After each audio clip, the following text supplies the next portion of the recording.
مدوێتن ئەس هەندێک بەحسێوان هوکار و سەدەمان بکەم یەنکو وەساتکەن گەنج لە هەرێما کوردستانە و لە عێراقێ کوچی دەرڤێ وڵاتی بکەن. ئەفجا داتاو ئامارên فەرمی me hene, dataw amarên fermî yên IOM-ê rekxirawa kuçeya cîhaniye rîporteka wan ya ev sala eşkira kiriye kabûçî genç li Iraqê û li herêma Kurdistanê kûç dikin. Sebebê wan çi ne, wana çi divêtin, armanca wa çi ye û herî zêde ji kî ji navçeyê ji ber çi hûkar kûç dikin. Yekem tişt min divêtin behsa wan palnera bikim, ewan hûkaran bikim, wesa li xelkê dikin ku biryara kûçkirinê bidin. Ya yekem ew dibêjin li ber doxî jiyan em ê kûç bikin, penaberê welatan bibin. Meselên asayişê û aramiyê û ewlekariyê û seqamgiriya nav welatî yek ji hûkar û sedemên sereke ye. Sala 2014 heta sala 2017 hin zanin dema hatina Daişê girtina wê bû gelek navçeyên Iraqê ew bûye sedem ku li van her sê salan 14, 15, 16, 17 bila bêjim 4 sal hûkarî serekeyî nebûniyê seqamgirî û aramî lew çend sala ya bûye. Henekên alin rewşa malbatî xêzaniya heye mesela kesekê wî deyk, bab, jin, mêr, xuşk, bira li derewê welatin yani wê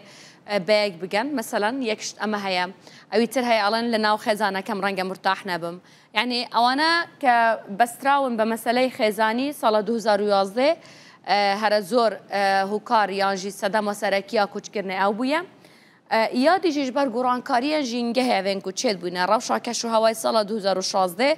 hûkara herî zêde ya rewşa keş û hewayê û guhartinên keş û hewayê bûne li wê salê kûçkirin çêbûye. Evene palner û hûkarên sereke yên xelkê bû kûçkirinê û biryara penaberbûnê ji welatê xwe. Eger hatû em wan amaran werbigirîn evên ku kûç dikin herî zêde bêguman zalamin mêrin ji sedî 66 mêrin ji sedî 34 diyevên ku mayne jinin. Ji sedî 85 wan evên ku kûç dikin xêzandarin ji sedî 82 jî gotine demanewêt kûç bikeyn mafî penaberî werbigirîn. Evên ku kûç dikin ji sedî 5 buwana bû meseleyên tewzîfê ne damezrandinê û karî ne. Ji sedî 85 wan ya gotî rewşa me ya aborî neya baş ya xirab em divêt kûç bikeyn û ji sedî 63 evên ku gotî me divêt kûç bikeyn xwendevan, xwendekar û qutabî bûyne. Eva amar bi giştiyên IOM-ê ne datayên fermî ne li Iraqê ne bi vî awayî ne li gel herêma Kurdistanê. Hûkarekanî kûçkirdin, sedemên kûçkirinê li herêma Kurdistanê yekem şi tiştekiyan wî alayên li ber barûdûxî jiyan ême kûçman kirduwe yan kûç dekeyn. Yekem şt ev heye rewşa jiyanê, evca rewşa jiyanê meseleyên nav malê ne, meseleyên mûçeyî ne, meseleyên karî ne, meseleyên kêşeyên komalayetî ne, kêşeyên siyasî ne, kêşeyên emnî ne, ev hemî we dikin, ev hemî meseleyên jiyanê ne. Jîngeha ku mirov tê dat jî dewr û berê mirovî ev hemî dibîte zehmetiya jiyanê. Ya ji hemiyan serekîtir ewan gotiye me divêt kûç bikeyn ji ber derfeta kar. Derfeta kar da ku bi dest bikevîtin xelkê viyaye ji herêma Kurdistanê evên ku dixwazin deyanewêt kûç bikin hûkarî diwan bû ewan e derfetî kar e. Eger berawerdek bikên li beynî li nêwan şarekanî herêmê Kurdistan li nav herêma Kurdistanê ka her parêzgehek bûya dî çawa ye cuda ye nava evê raporta ku IOM e belav kirî Helebce û Slêmanî wekî yek muhafeza hesab kirîne. Evên ku li dihûkê gotî me divêt kûç bikeyn hûkarî serekî sedem û sebeba serekeya ku wa divêtin rewşa jiyanê ye. Rewşa jiyanê ji sedî 72 dihûkê gotiye ji ber rewşa jiyanê. Li Hewlêrê ji sedî 76 gotiye ji ber rewşa jiyanê. Li Slêmaniyê reja herî zêde ya ku wî xelkî gotiye me divêt kûç bikeyn li ber barûdûxî jiyan li Slêmanî li seta 91 e. Li seta 91 ew kesaneke deyanewêt kûç bikin li Slêmanî li ber barûdûxî jiyan e. Ser meseleya damezrandin kar, tewzîfkirdin ev hemî mesela derfetî kar evane hemûyan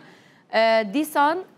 li Hewlêrê hûkarî serekî bû kûçkirdin ew kesaneke deyanewêt kûç bikin. Li Hewlêr li seta 75 e, li Slêmaniyê seta 59 li dihûkê sedî 54 e. ليش برشر مثلا هناش جريداي شرن مثلا أمنينة دو كسي وإيكا هوليري 28 سليمانية جي الصدي شسته وكي مقوتي هول دوان أماراندا بارودو خجيان يكمين هوكاري کوچ کردنه با کسانی که دانوید کوچ بکن لسلیمانی لهولره مثلا در فتا کاریه لسلیمانی جی جاره کادی سبب دوید بیت شرش صدی شست خلقی و کود خوازن کوچ بر ببن گوتن اج بر شرم ده کوچ بر بین لعراق چوه لعراق اوین کو کوچ دکن کوچ بر دبن پنابرد بن چنا در و ولاتی رجا هری زیده لبغدایه الصدی بیستوه کم یادی لنینوایه الصدی بیسته هوکاری سرکی کوچ بری یا کوچ کردن لبغداد و لنینواش مثلا شرن مثلا هندک ناکوکی و ململانین سیاسی ین گروپین چکدار افهمی مثلا نینواب تایبت لبغداد یا های دیسال مثلا تفریقه جداکاریه افجا مثلا جداکاریه دمافو امتیازات آن دا جداکاریه مثلا دامزراندنه دا افهمی او هوکارانه کو بغداد و نینوا خلکی وید ویتن بچن در باز ببن جولات خود در بکون خلکی عراقی یک جو آراستین که دخوازن بچن کوچ بر ببن مثلا آلمانیا هم بحث کن ایتالیا تیتا بحث کرن لی یک جولات سرکه که دخوازن کوچ بر ببن بریتانیا افجا لبریتانیا جی هندک روشو امتیازات هاتینا گوهارتن بوان پنابرن گوردگیرن بریاره هری دو ماهی که حکومت بریتانیا اوه کد بیجن پناخازن کو ما في پنابریه وردگرن در راستا و خو نبنا خدانه ما في جهمانه و یک بونا مالباته یانجی لمشامل امد بیجینه اف یک لگوری پروژه آسایه که کو افرو که سرک وزیر بریتانیا آشکرا کرد سرک وزیر بریتانیا سرمان را گهاندیه کو او دید دانا ما في پنابریه دا گوهرتنن بنگهیم بکن پنابرد شن ده خدمت کرنا جواکی دا جهمانا خوب دز و بینن نبدانا پاریان بو قاچاقچیانج بوی کانالا انگلیزی در باز بکن او ده کجبرن جهاتی وکه اود بیشید یت